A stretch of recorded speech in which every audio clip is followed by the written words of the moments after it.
नमस्कार, मी कोमल आचरेकर आणि तुम्ही पाहत आहात महाराष्ट्र टाइम्स ऑनलाईन.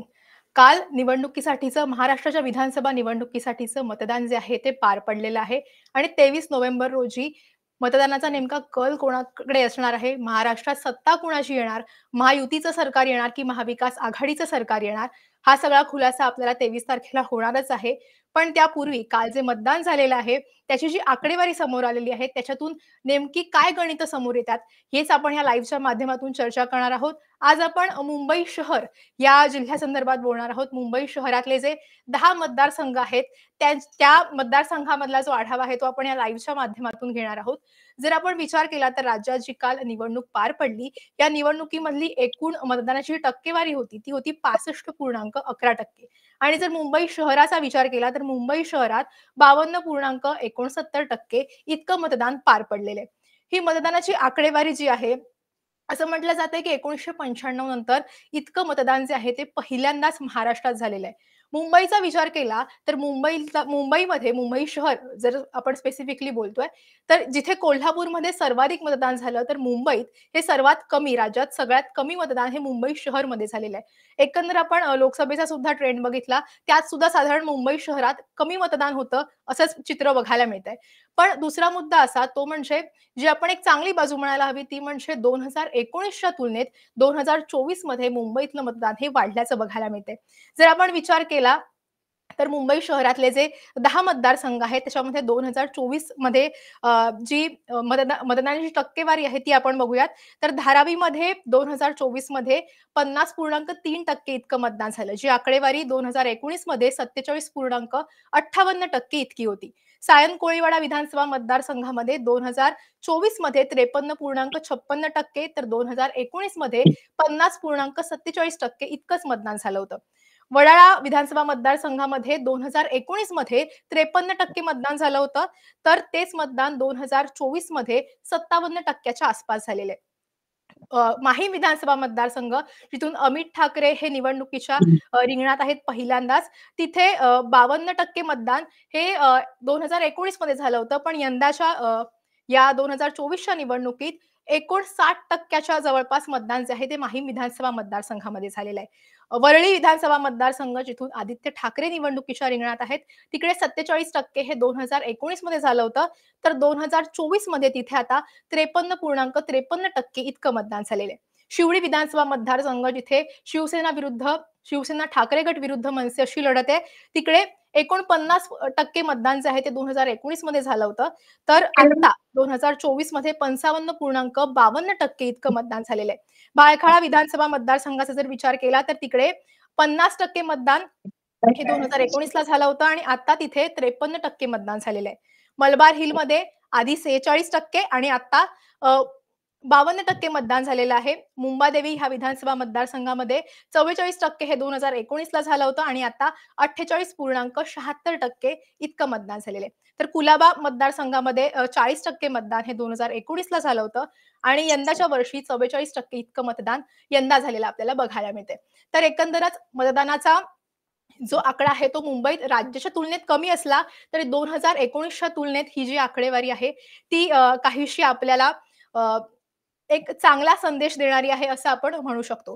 तर एकंदरच ह्या मुंबईच्या आकडेवारी विषयी बोलण्यासाठी मुंबईतली गणितं काय आहेत ती समजून घेण्यासाठी ह्या 10ही मतदारसंघाची जी आकडेवारी आहे त्याबद्दल बोलण्यासाठी आपल्यासोबत संजय वनमाने सर आहेत. त्यांना आपण ह्या लाईव्हमध्ये जॉइन करूया आणि त्यांच्याकडून आपण ही सगळी जी माहिती आहे या मतदारसंघाविषयी ती जाणून घेऊयात. सर तुमचं खूप खूप स्वागत आहे आपल्या नमस्कार, लाईव्हमध्ये. नमस्कार, नमस्कार. तर पहिलाच प्रश्न मुंबईचा जो ट्रेंड असतो साधारण कमी मतदान जे मुंबईत होतं, ते राज्याच्या तुलनेत बघायला गेलं तर मुंबईत कमीच आहे. पण 2019 ची जर आपण आकडेवारी पाहिली तर त्या तुलनेत ही जे आकडे आहेत ते कुठेतरी दिलासादायक आहेत. 2019च्या तुलनेत ही आकडेवारी वाढलेली आहे. तर ह्या मुंबईच्या मतदानाविषयी एकंदरच या 10ही मतदार संघाविषयी त्याच्याविषयी तुम्ही काय सांगाल? हे कसं आहे की राज्याच्या तुलनेत म्हणजे आपण गडचिरोली पासून जर आपण असे नक्षलग्रस्त एरिया आपण म्हणतो तिकडचं जे मतदानाची टक्केवारी आहे ही जास्त आहे आणि त्या तुलनेमध्ये मुंबई शहर असेल किंवा मुंबई ही कमी आहे. एक त्याच्यातली जमेची बाजू म्हणजे 2019 ला ज्या काही निवडणुका झाल्या आणि त्याच्यातल्या मतदानाची टक्केवारी होती त्याच्यापेक्षाही वाढलेली आहे. बरोबर. लोकसभा निवडणुकीच्या वेळेला असं होतं की मतदानाचा जो दिवस होता त्याला लागूनच सुट्ट्या आल्यामुळे जो काही मतदानाची टक्केवारी घटली होती ती खूपच हं. म्हणजे त्याच्यावरनं खूप टीका झाली होती. आणि मग आता हे कुठेतरी जाणीवपूर्वक निवडणूक आयोगाकडनं यावेळेला विधानसभेला मतदानाचा जो दिवस आहे, तो असा बुधवार होता. हं. आठवड्यातला बरोबर मध्यातला दिवस होता. त्याच्या आधी 2 दिवस बरोबर. वर्किंग, त्याच्यानंतरही वर्किंग. त्याच्यामुळे हं. कदाचित सुट्टी सलग नसल्यामुळे जी काही टक्केवारी 2019च्या तुलनेमध्ये वाढली आणि राज्याच्या तुलनेमध्ये कमी झाली असं जे दिसतंय, तर त्याचा हं. एक भाग असेल असं मला वाटतं. बरोबर. तर दुसरं म्हणजे एकतर मतदारांची जी आकडेवारी कुठेतरी स्थलांतरित मतदार आहेत. म्हणजे मुंबईची लोकसंख्या दिसताना ती जास्त दिसते आणि स्थलांतरित लोकं सुद्धा मुंबईत जास्त आहेत. मुंबईतले नोंदणीकृत जे मतदार आहेत ते कुठेतरी म्हणजे मुंबई सोडून गेल्यामुळे हा कुठेतरी नाही, नाही, मुंबईतल्या नाही. मला आकडेवारी इथे नेहमी इथे मी कमी तुम्हाला दिसते. करेक्ट करतो, मध्येच थांबवतो. मुंबई सोडून हां, गेलेत वगैरे असं नाहीये. हां. पण ज्या पद्धतीने मुंबई शहरामध्ये म्हणजे ते उपनगर असेल किंवा शहर असेल, गेल्या 10 बरोबर, वर्षामध्ये रिडेव्हलपमेंट, पुनर्विकासाच्या मोठ्या योजना, मग ते बरोबर. एस-आर-ए असेल, खाजगी असेल, अशा पद्धतीने मोठ्या प्रमाणावरती सुरू आहेत. आणि हं, काय झालंय, की एस-आर-एच्या ज्या योजना आहेत, म्हणजे मध्यंतरी एस-आर-एने कमीत कमी 100 ते 150 अशा योजना काढल्या होत्या, की ज्या बरोबर. 15 वर्ष झालेत आणि विकासकांनी तिथे काही डेव्हलपमेंट नाही केली. साधारणतः म्हणजे त्यांनी परवानग्या घेतलेल्या आहेत. मात्र पैशांच्या, निधीच्या अभावी त्या योजना रखडलेल्या आहेत. तिकडे बिल्डिंग तोडून तिकडे पत्रे ठोकून तिकडच्या रहिवाशांना भाड्याने शिफ्ट केलंय. हं, मात्र तिथे रिडेव्हलपमेंट म्हणजे इमारत बांधली गेली नाही. त्यामुळे बहुसंख्य ठिकाणी असं झालंय, की रिडेव्हलपमेंटमुळे जो मतदार आहे, जो मुंबई शहरातला असेल, तो कुठेतरी उपनगरामध्ये फेकला गेलेला आहे. जो बरोबर. उपनगर असेल, तो आणखीन कुठेतरी कल्याण, डोंबिवली, बदलापूर अशा ठिकाणी म्हणजे साहजिकच गणित हं, असं असतं, की जिकडे स्वस्त भाडं असेल, कमी पैसे बरोबर. हे करायचे असतील त्या पद्धतीने. त्याच्यामुळे असं झालंय, की अ, काही बऱ्याचशा लोकांशी बोलणं झालं. समजा आता हं, परळ असेल, वरळी असेल, भायखळा असेल, हं. इकडचा मतदार रिडेव्हलपमेंटमुळे ठाण्याला गेलाय, बदलापूरला गेलाय, मुलुंडला गेलाय. आणि मग त्या बरोबर. दिवशी ट्रेन, बस असं करून यायचं तर कंटाळा मग अनेक लोकं कुटुंब करतात. बाकीचं आहे. मग तो बरोबर. एक दिवस मिळतो. मग कामाचा दिवस जो असा मिळालाय, त्या ठिकाणी मग हं, दुसरी घरची काहीतरी कामं करण्याकडे लोकांचा कल असतो. पण तुम्ही हं. म्हणताय त्याप्रमाणे रिडेव्हलपमेंट वेळेवरती न झाल्याचा फटका सुद्धा या मतदानामध्ये बसलेला आपल्याला प्रकर्षाने दिसतो. बरोबर. सर आपण आता या मुंबई शहरातल्या 10ही मतदारसंघाचा आढावा घेऊयात. धारावी विधानसभा मतदारसंघाच्या कलाकडे तुम्ही कसं बघताय? तिकडे 50% मतदान जे आहे ते झालेलं आहे आणि वर्षा गायकवाड ह्यांच्या ज्या बहीण आहेत ज्योती गायकवाड, त्या काँग्रेसकडून ह्या मतदारसंघात निवडणुकीच्या रिंगणात आहेत. त्यांना शिवसेना शिंदे गटाकडून राजेश खंदारे ह्यांचं आवाहन तिकडे आहे. तर धारावीची गणितं आणि एकंदरच वर्षा गायकवाड तिकडे साधारण 3 टर्मपासून आमदार राहिलेले आहेत. आता त्या तिथे दुसऱ्या ह्याच्यामध्ये खासदार सुद्धा झालेले आहेत. तर ज्योती गायकवाड ह्यांच्या विजयाची समीकरणं इथे जुळून येतील असं वाटतं का? मुंबईमध्ये साधारणतः एक 10 मतदारसंघ येतात. म्हणजे जे हं, 36 मतदारसंघ पैकी 26 मतदारसंघ हे उपनगरात येतात आणि 10 बरोबर. मतदारसंघ आपल्या मुंबईमध्ये येतात. त्याच्यामध्ये कुलाबा आहे, मुंबादेवी आहे, मलबार हिल आहे, वरळी आहे, शिवडी आहे, भायखळा, वडाळा, दादर, माहीम, सायन कोळीवाडा आणि धारावी. आता धारावीकडे जर तुम्ही बघायचं म्हटलं, तर यावेळेला केवळ मुंबईच नाही, तर राज्याच्या पातळीवर सुद्धा धारावी मतदारसंघ आणि धारावीतल्या झोपडपट्ट्यांचं पुनर्वसन हा एक प्रमुख मुद्दा विरोधक असेल, सत्ताधारी असेल याच्यामध्ये चर्चेला गेला. म्हणजे अदानींना जे टेंडर मिळाले आणि ते जे काही रिडेव्हलपमेंट करणार आहेत, त्याच्यामुळे जर जो मुद्दा राज्याच्या पातळीवरती चर्चेला जातो, तो धारावी मतदारसंघात तर निश्चितच त्याच्याविषयी चर्चा असणार. तोच केंद्रस्थानी असणार. वर्षा गायकवाड ज्या लोकसभेला खासदार म्हणून निवडून गेल्या आणि त्यानंतर हा मतदारसंघ जो आता आमदार नसलेला जो आहे आणि त्यांच्या बहीण ज्या ज्योती गायकवाड, हं, त्यांना हा मतदारसंघ काँग्रेसकडनं मिळालेला आहे. इकडे एकनाथ शिंदे यांच्या शिवसेनेकडून शेवटच्या क्षणापर्यंत उमेदवार कुणाला द्यावा याच्याकरता चाचपणी बरोबर. सुरू होती. मग कधी राहुल शेवाळेंचं नाव पुढे आलं.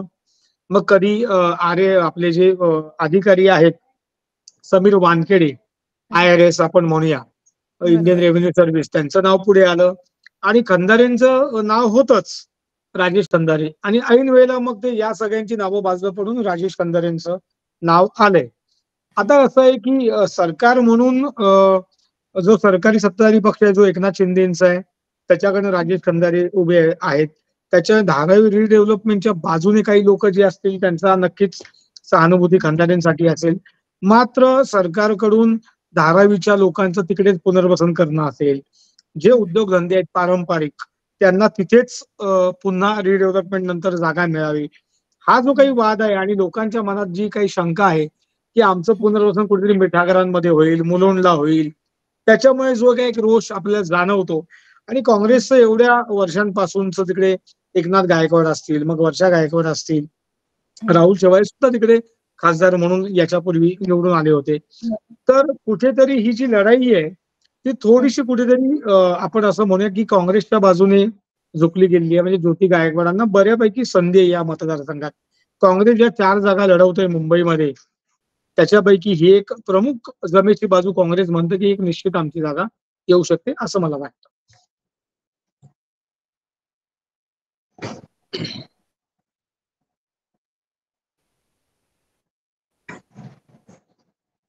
Hello, hello.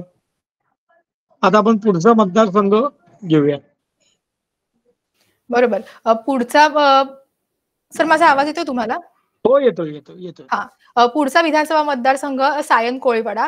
गणेश कुमार यादव हे काँग्रेसकडून आणि कॅप्टन आर. तमिलसेल्वन हे भाजपकडून रिंगणात आहेत. मनसेने सुद्धा या मतदारसंघामध्ये उमेदवार दिलेला आहे. आणि जर आपण आर. तमिलसेल्वन यांचं म्हटलं तर त्यांचं तिथे काम केलेलं आहे त्यांनी किंवा त्यांच्या तिथे एक प्रकारे तिकडे आमदार म्हणून पण त्यांनी काम पाहिलेलं आहे. तर या आणि तिथे हा जो भाग आहे त्याच्यामध्ये विविध जाती धर्माचे लोकं पण तिथे राहतात.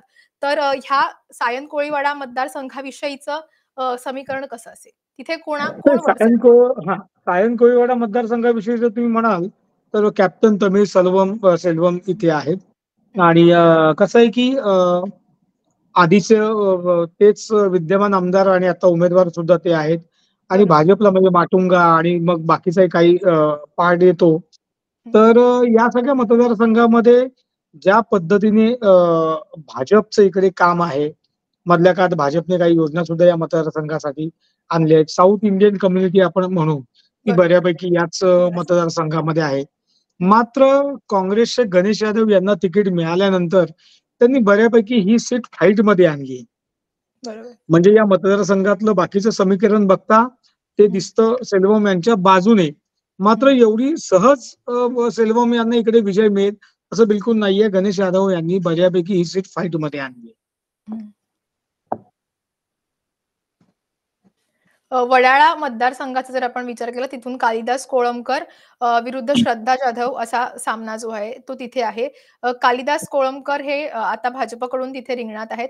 श्रद्धा जाधव ह्या ठाकरे गटाकडून आहेत. श्रद्धा जाधव ह्या मुंबईच्या महापौर सुद्धा राहिलेल्या आहेत.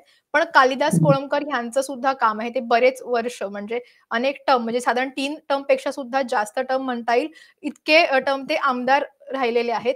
तर वडाळ्यामध्ये त्यांना टक्कर देण्यासाठी श्रद्धा जाधव यांना ठाकरे गटाकडून उमेदवारी देण्यात आलेली आहे. तर वडाळ्यामधून कालिदास कोळंबकर पुन्हा एकदा निवडून येतील, की श्रद्धा जाधव त्यांना टफ फाईट देतील. म्हणजे असं आहे की कालिदास कोळंबकर म्हणजे आता तर ते गिनीज बुक ऑफ वर्ल्ड मध्ये रेकॉर्ड बरोबर. करणार आहेत असं त्यांनी सर्व मतदारसंघामध्ये लावलेलं आहे. आणि बरोबर. कसं आहे की आधी काँग्रेसचे आमदार म्हणून कालिदास कोळंबकर येत होते. मग बरोबर. नारायण राणे ज्यावेळेला पक्षातनं फुटले हं. शिवसेनेमधून आणि मग आधी मूळचे शिवसैनिक आणि मग नारायण राणे फुटले तर त्यांच्यानंतर ते काँग्रेसमध्ये आणि तिकडून काँग्रेसचे आमदार होत होते. अशा पद्धतीमध्ये मग नंतर त्यांनी अलीकडे नारायण राणे भाजपमध्ये गेल्यानंतर त्यांनी भाजपमध्ये प्रवेश केला आणि हं. भाजपकडूनही ते निवडून येत आहेत. त्यांच्याकडे कोळंबकरांकडे जो काही मतदारसंघ येतो, त्याच्यामध्ये नायगाव, हं. तिकडची पोलीस वसाहत, बरोबर. तिकडचा जो काही एक दलित मतदार असेल, बहुजन मतदार असेल, इकडे त्यांनी ॲज अ म्हणजे 1995 ते 99 मध्ये अन्न व नागरी पुरवठाचे राज्यमंत्रीपद कालिदास कोळंबकरांकडे होतं. त्यावेळेला बरोबर. त्यांनी केलेली कामं असतील, त्यावेळेला बाकीचं काही मतदारसंघांमधलं फिरणं असेल आणि कसं हं. असतं, की मतदारसंघामध्ये रिडेव्हलपमेंट, स्प्रिंग मिल असेल किंवा आणखीन बरोबर. काही रिडेव्हलपमेंट असतील, 24 तास हॉस्पिटल असतील, हॉस्पिटल्स असतील, बाकीच्या काही गोष्टी असतील, तिकडे जाणं, तिकडे मतदारांना मदत करणं किंवा पेशंटसाठी सातत्याने पाठपुरावा घेणं. तर याच्याकरता कालिदास कोळंबकरांचा हा हातखंड आहे. मात्र इकडे ठाकरे गटाकडनं श्रद्धा जाधवांना मिळालेली उमेदवारी ही निश्चितच कालिदास कोळंबकर यांच्यासाठी आव्हान आहे. तुम्ही म्हटलात त्याप्रमाणे त्या महापौर होत्या, राइट. नगरसेवक म्हणून त्यांनी या मतदारसंघामध्ये काम केलेलं आहे. एक आक्रमक नगरसेवक म्हणून त्यांची ओळख आहे. त्यांनी तिकीट मिळायच्या आधीपासूनच या मतदारसंघ मागून घेतलेला आहे. त्याच्यामध्ये काम केलेलं आहे आणि कुठेतरी एक अँटी इन्कम असे आपण म्हणू, ती सुद्धा हो. काहीसा फटका मतदारसंघामध्ये फिरल्यानंतर कोळंबकरांना बसतोय असं दिसतंय. हं. निश्चित आपण या क्षणाला सांगू शकणार नाही, की विजय श्रद्धा जाधवांचा होईल. मात्र कालिदास कोळंबकरांच्यासाठी या वेळेची निवडणूक ही निश्चितच आव्हानास्पद आहे असं मला वाटतं. बरोबर. आता आपण माहीम विधानसभा मतदारसंघाकडे येऊयात. राज ठाकरे ह्यांचे सुपुत्र अमित ठाकरे हे पहिल्यांदाच निवडणुकीच्या रिंगणात आहेत आणि त्यांच्या विरुद्ध ठाकरे गटानं महेश सावंत यांना उमेदवारी दिली आहे. तर सदा सरवणकर हे शिवसेना शिंदे गटाकडून ह्या निवडणुकीच्या रिंगणात आहे. ही ही तिरंगी लढत आहे. त्याकडे कसं बघताय? आणि ही फारच अटीतटीची होईल असं वाटतंय का? कारण की राज ठाकरे यांचे सुपुत्र पहिल्यांदाच निवडणुकीच्या रिंगणात उतरले. त्याच्यामुळे भाजपनं इथून उमेदवार देऊ नये अशी इच्छा व्यक्त केली होती. पण सदा सरवणकर हे अडून राहिले आणि एकंदरच त्या उमेदवारी मिळण्यावरून झालेला सगळा ड्रामा असेल.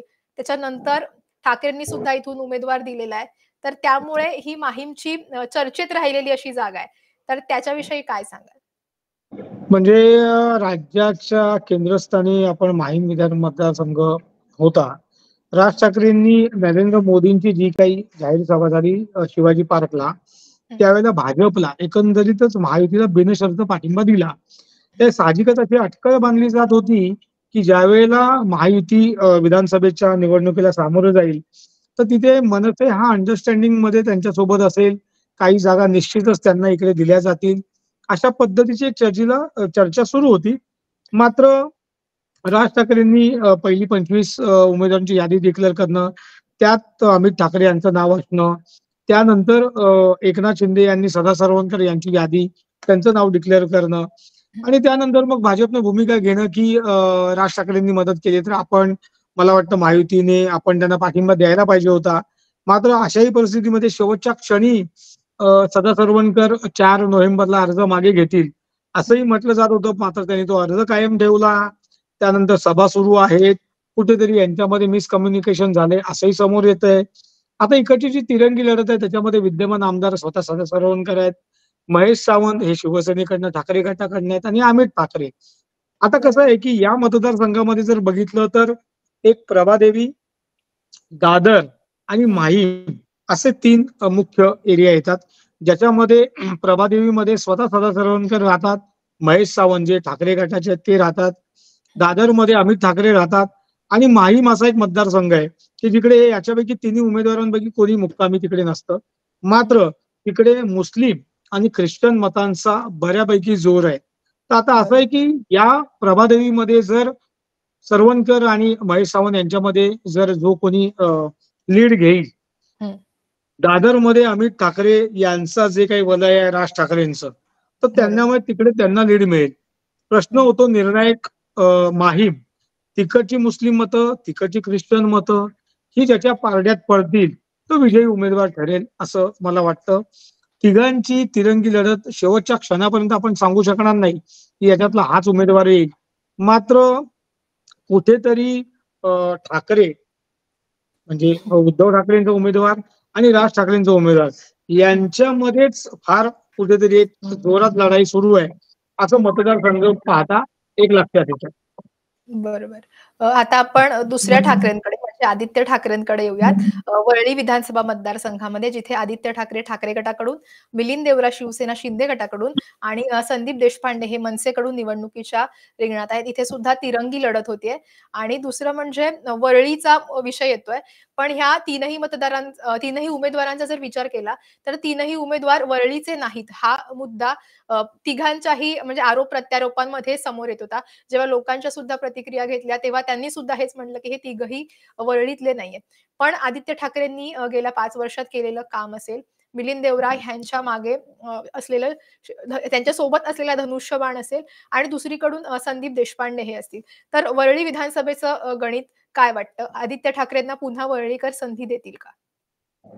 ते असं आहे, की राजकारणी म्हटलं तर एकदम स्थानिकच राजकारणी आणि मग तो नाही, असं असण्यापेक्षा तो राजकारणी स्थानिक आहे, मात्र तो तिथे मतदारसंघामध्येच अवेलेबल नाहीये.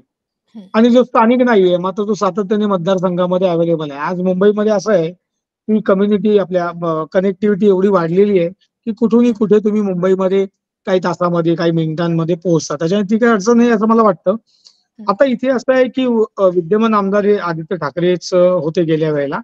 या बरोबर. मतदारसंघामध्ये शिवसेनेचे ठाकरे गटाचे 2 विधान परिषद सदस्य आहेत. सचिन अहिर, सुनील शिंदे. किशोरी पेडणेकर ज्या महापौर आहेत त्या इकडच्याच. इकडचे 5 नगरसेवक आहेत, ते पण ठाकरे गटाचे. आणि एवढं सगळं इथे असताना आदित्य ठाकरेंची एक मजबूत स्थिती आपण जी काही म्हणू, अशी हं, असताना जर तिकडे आदित्य ठाकरेंना आव्हान द्यायचं होतं, हं, प्रामुख्याने आपण एकनाथ शिंदे आणि शिवसेना आपण म्हणूया. हं. काही महिन्यांपूर्वी, वर्षभरापूर्वी एक मतदारसंघामध्ये तयारी करणं आपण पाहू. मात्र शेवटच्या क्षणापर्यंत एकनाथ शिंदे यांच्या शिवसेनेकडनं कोण उमेदवार असेल, हे हं. गुलदस्त्यात होतं. ऐन वेळेला मिलिंद देवरा यांना जे राज्यसभेचे खासदार आहेत त्यांना निवडणुकीमध्ये उतरवलंय. दुसरीकडे संदीप देशपांडे जे मनसेकडून इकडे उभे राहिले आहेत. असं म्हटलं जात होतं, की मनसेमधले संदीप देशपांडे एकनाथ शिंदेकडे येतील. त्यांच्याकडनं उमेदवारी घेऊन ते त्यांच्याकडनं लढतील. बरं. मात्र हे नुसतं चर्चेचाच विषय ठरला. हं, इकडे जर एकास एक निवडणूक झाली असती, म्हणजे आदित्य ठाकरे यांच्या विरोधात भाजप, एकनाथ शिंदे आणि मनसे हं, यांच्याकडनं एखादा तुल्यबळ उमेदवार दिला असता, तर हं. एक काय म्हणू ना, अटीतटीची निवडणूक म्हणून ती झाली असती. मात्र तिरंगी झाल्यामुळे मनसेची मतं, एकनाथ शिंदेच्या ठाकरे काय आपण शिवसेनेची मतं, भाजपची हं. मतं ही जर विभागली जात असतील, तर त्याचा निश्चितच फायदा हा आदित्य ठाकरे यांना होईल. ज्या बरोबर. पद्धतीचं लीड त्यांना मिळालं होतं 2019ला, हां. त्याच्यात निश्चितच म्हणजे लोकसभा मतदारसंघ दक्षिण मुंबई त्याच्यामध्ये वरळी येतो. अरविंद सावंत इकडनं उमेदवार म्हणून विजयी झाले. मात्र खास. त्यांना वरळीमधलं जे लीड आहे आदित्य ठाकरेंचं ते काही कमी झालं हं, होतं. अर्थात विधानसभा, लोकसभेतली परिस्थिती फारच वेगळी असते. हं. त्याच्यामुळे इकडे तिरंगी लढतीचा फायदा आदित्य ठाकरेंना होईल, अशी सध्याची परिस्थिती आहे. बरोबर. आता आपण पुढच्या मतदारसंघाकडे वळूया. तो म्हणजे शिवडी विधानसभा मतदारसंघ. शिवडी विधानसभा मतदारसंघामध्ये मनसेला भाजप, शिवसेना, शिंदे गट ह्यांनी पाठिंबा दिलाय आणि बाळा नांदगावकर यांना मनसेनं उमेदवारी दिली आहे. त्यांच्या विरोधात ठाकरेंसोबत एकनिष्ठ राहिलेले अजय चौधरी हे पुन्हा एकदा निवडणुकीच्या रिंगणात आहेत. सुधीर साळवी ह्यांची मनधरणी करून त्यांनी सुद्धा आता अजय चौधरींना पाठिंबा दिला. तो सुद्धा एक तिकडे म्हणजे शिवडीची जागा ही त्याच्यामुळे एक चर्चेत आली होती, की सुधीर साळवी नेमका काय निर्णय घेणार? पण अखेर सुधीर साळवी यांनी अजय चौधरी यांच्यासोबत ठाकरे गटासोबतच राहण्याचा निर्णय घेतला आणि त्यांना समजवण्यात यश आलं. पण भाजप असेल, शिंदे गट असेल ह्यांनी आपला उमेदवार न देता मनसेच्या बाळा नांदगावकर ह्यांनाच पाठिंबा दिलाय. 2019 ची जर आकडेवारी पाहिली तर दुसऱ्या क्रमांकाची मतं ही मनसेनंच ह्या शिवडी विधानसभा मतदारसंघामध्ये घेतली होती. तर आता ह्या शिवडी विधानसभा मतदारसंघामध्ये अ, ठाकरे आणि राज ठाकरेंची मनसे अशी अटीतटीची लढत होतीये. तर याकडे कसं बघताय? मुंबईमध्ये मनसे ज्या काही जागा अपेक्षित धरतात, की बाबा आपल्या या हं, जागा येतील, त्याच्यापैकी बरं. शिवडी एक प्रमुख जागा म्हणजे अर्थातच दादर माहीम नंतर हं, शिवडी एक प्रमुख जागा ते त्यांच्या जमेमध्ये धरतात. इकडे काय झालं होतं, की इकडे ठाकरे गटाचे जे काही निष्ठावान आमदार आहेत, त्या सर्व आमदारांना तिकीट मिळेल असं अटकळ होती आणि ऐन वेळेला तिकडे अजय चौधरींची उमेदवारी शेवटच्या क्षणापर्यंत मातोश्रीवरून रोखून धरली होती. कारण सुधीर बरोबर. साळवी जे लालबाग राजाचे मानद सचिव आहेत, जे विभाग संघटक आहेत, बरोबर. लोकसभा निवडणुकीमध्ये ते समन्वयक होते आणि त्यांनी फार आग्रह धरला होता आणि कार्यकर्ते, समर्थक असतील, त्यांचाही हट्ट होता, की सुधीर साळवी यांना मिळावी. त्याच्यामुळे सुधीर साळवी जर उमेदवारी नाही मिळाली, तर एकनाथ शिंदेकडे जाणार का? किंवा बरोबर. मनसेमध्ये जाणार का? किंवा अपक्ष लढणार का? अशा वेगवेगळ्या पद्धतीच्या चर्चा होत्या. मात्र शेवटच्या क्षणी सुधीर साळवे यांनी निष्ठेला महत्त्व देत अजय चौधरी बरोबर. यांच्यासोबतच राहण्याचं ठरवलंय. हं, ज्या पद्धतीने 19ला सुद्धा एक 38,000 मतं मनसेला इकडे मिळाली होती, जी बरोबर. सातत्याने त्यांची मतं इकडे फिक्स मानली जातात. त्याच्यामुळे हं, बाळा नांदगावकर यांच्यासाठी ही एक मोठी जमेची बाजू आहे. हं, दुसरी गोष्ट भाजप आणि एकनाथ शिंदे यांनी इकडे थेट उमेदवार न देऊन जी धनुष्य बाणालाच मानणारी मतं आहेत, जी एक रोखली आहे, तो एक बाळा नांदगावकर यांना एक मोठा प्लस पॉईंट ठरलेला आहे. मात्र बरोबर. त्याच वेळेला नाना आंबोले जे भाजपचे होते, जे आता एकनाथ शिंदेच्या इकडे प्रवेश केलाय, जे नगरसेवक होते, ते काही मतं खाणार आहेत. आता त्याचा फटका अजय चौधरींना बसणार आहे, काही प्रमाणात नांदगावकर यांनाही बसणार आहे. हं. मात्र संघटनेने केलेलं काम, एकजूट, निष्ठा ही किती फळाला येते. आणि बाळा नांदगावकर यांना जसं ते 2009 ला निवडून आले होते, त्यांना शिवसेनेविरुद्ध भाकप, माकप, काँग्रेस, इथे छोटे-मोठे पक्ष, मनसे असं हं. सगळ्यांचं मिळून एक बाळा नांदगावकरांचा विजय झाला होता. तर त्याची पुनरावृत्ती होते का? हे बघणं निश्चितच आपल्यासाठी उत्सुकतेचं ठरणार आहे. मतदानाच्या म्हणजे प्रचाराच्या शेवटच्या दिवशी राज ठाकरेंनी तिथे एक सभा घेतली होती लालबागमध्ये आणि त्याच्यामुळे त्यांनी बरोबर. थेट उद्धव ठाकरे यांच्यावरतीच थेट गद्दार म्हणत किंवा खाष्ट सासू म्हणत अशी टीका केली होती. कुठेतरी राज ठाकरे यांची ही सभा बाळा नांदगावकरांच्या पथ्यावर पडेल का? तर निश्चितच त्यांनी जी सभा घेतली मेघवाडी परिसर आपण म्हणूया, बरोबर. लालबाग. भारत माताच्या अपोजिट. तर तिकडे राज ठाकरेंना मानणारा मोठा वर्ग आहे. हं. आणि कुठेतरी आधीपासूनच की राज ठाकरेंना मानणारा म्हणजे राज ठाकरे मूळचे शिवसेनेचे होते. तर त्यांना मानणारा तरुण वर्ग जो आहे, तो त्यासाठीच त्यांनी ती तिकडे सभा घेतली होती आणि निश्चितच काही मतांचा त्यांना फायदा होणार आहे. आता ती मतं विजयासाठी निर्णायक ठरणार आहेत का? हे आपल्याला 23 ला समजेल. बरोबर. आपण पुढच्या भायखळा विधानसभा मतदारसंघाकडे वळूयात. ठाकरे गटाकडून मनोज जामसुदकर, शिवसेना शिंदे गटाकडून यामिनी जाधव ह्या निवडणुकीच्या रिंगणात आहेत. एम-आय-एमनं सुद्धा इथे उमेदवार दिलेला आहे. जर आपण लोकसभा निवडणुकीचा विचार केला, तर तिथे भायखळ्याची म्हणजे जी मुस्लिम बहुल मतं आहेत, ती कुठेतरी ठाकरे गटाच्या बाजूनं वळलेली बघायला मिळाली होती. यामिनी जाधव या स्वतः तिथून आमदार आहेत. तर ह्या विधानसभेचं गणित काय असतं? आणि एम-आय-एमनं सुद्धा उमेदवार दिलाय. नाही, यामिनी जाधव दक्षिण मुंबईमधून याच्यापूर्वी आता लोकसभा निवडणूक आली. लोकसभेच्या उमेदवारही होत्या.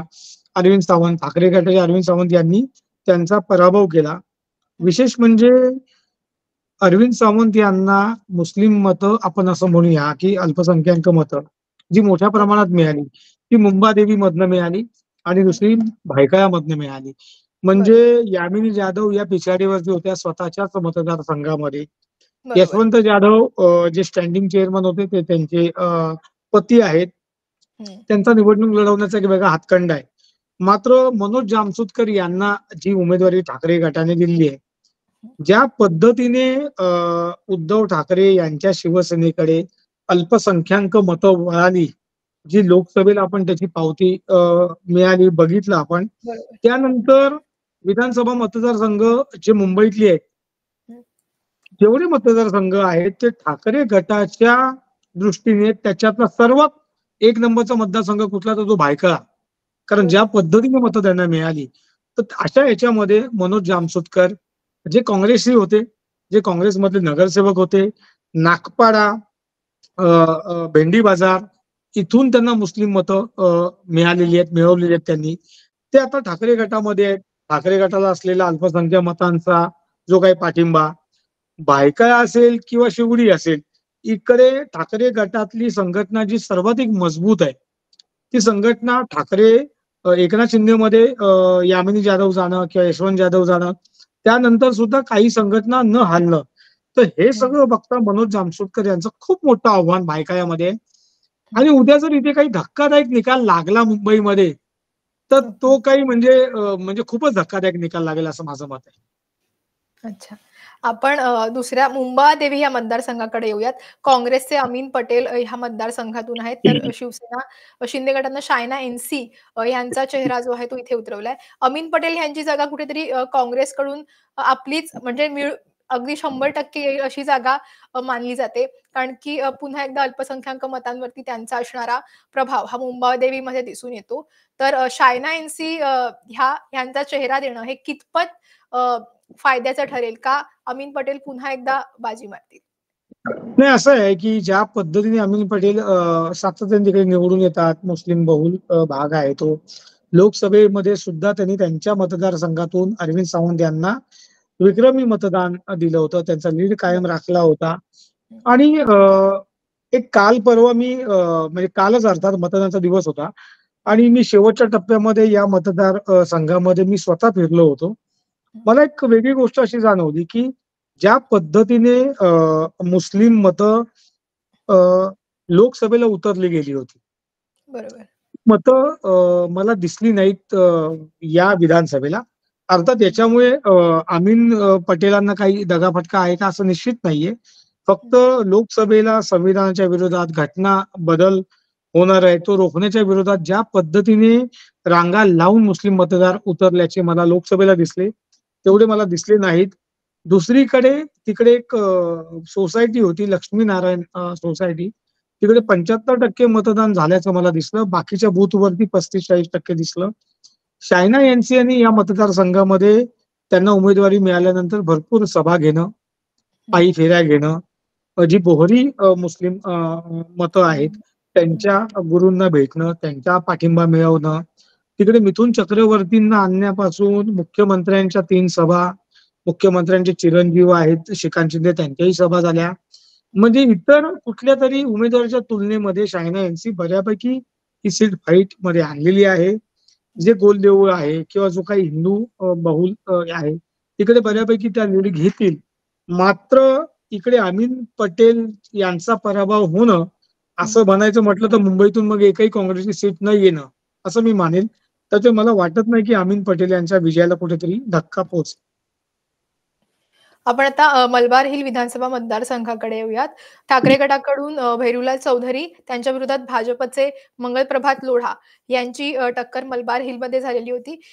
बघायला गेलो तर लोढा म्हटलं की त्यांचं एक स्वतःचं वलय आहे. सगळ्यात महाराष्ट्रातला श्रीमंत आमदार अशी त्यांची ओळख आहे. पुन्हा एकदा लोढा आपली जागा राखण्यात यशस्वी होतील का? काय असतं की राजकारण करताना महाराष्ट्र असो किंवा कुठल्याही राज्यामध्ये असो, कोणत्याही पक्षाच्या काही एक फिक्स जागा असतात, की त्या निश्चितच असतात आणि वर्षोनवर्ष तिथे त्या पक्षाचा बालेकिल्ला आपण म्हणू. मग अशा ठिकाणी दुसऱ्या पक्षाने निवडणूक लढवायचीच नाही का? तर नाही, इलेक्शन म्हटलं की लढावे लागते. एक ती बाय दिल्यासारखी असते आणि उमेदवार द्यायचा म्हणून दिला जातो. अशाच पद्धतीचं काहीतरी उदाहरण इथे आपल्याला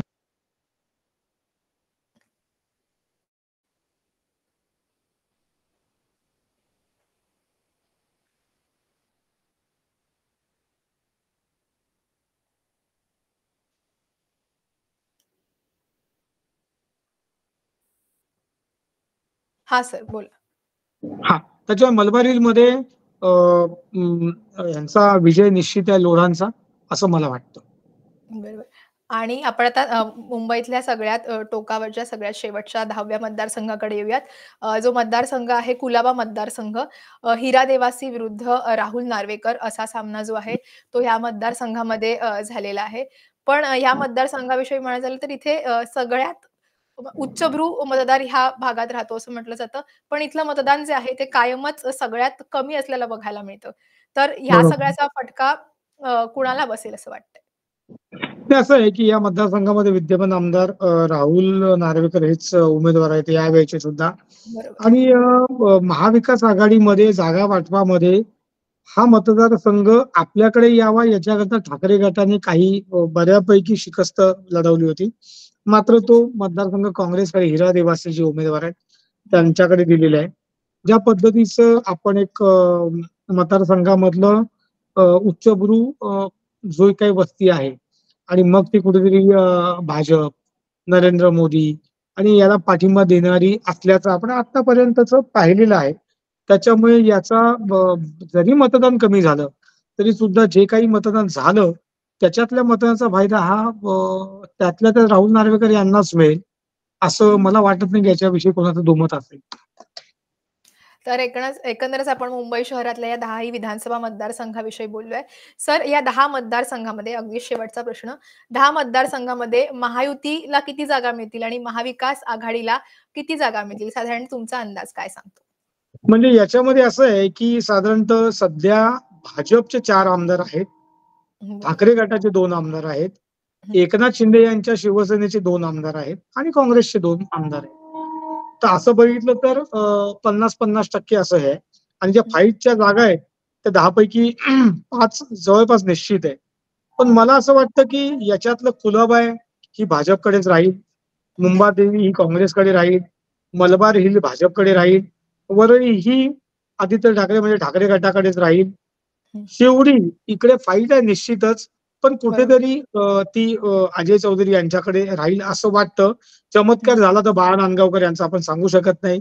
बायका हं, या हं. पुन्हा फाईटमध्ये आहे.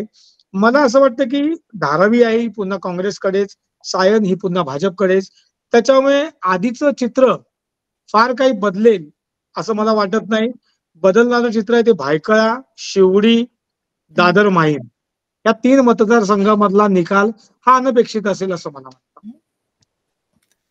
धन्यवाद सर, तुम्ही मुंबईतल्या ह्या सगळ्या जागांविषयी सविस्तर माहिती दिलीत. तुम्ही दिलेल्या माहितीसाठी खूप खूप धन्यवाद. तर आपण मुंबई शहरातल्या 10 जागांविषयी या लाईव्हच्या माध्यमातून चर्चा केलेली आहे. अर्थातच 23 तारखेला मुंबई शहरातल्या या 10 जागांवरती आमदार म्हणून कोण निवडून येणार हे पाहणं महत्त्वाचं ठरणार आहे. या निवडणुकीचा 23 नोव्हेंबरला सकाळी 7 वाजल्यापासून महाराष्ट्र टाइम्सच्या YouTube चॅनलवर पाहायला विसरू नका. जर आमचं चॅनल तुम्ही अजूनही सबस्क्राईब केलं नसेल, तर ते लगेच करा. असेच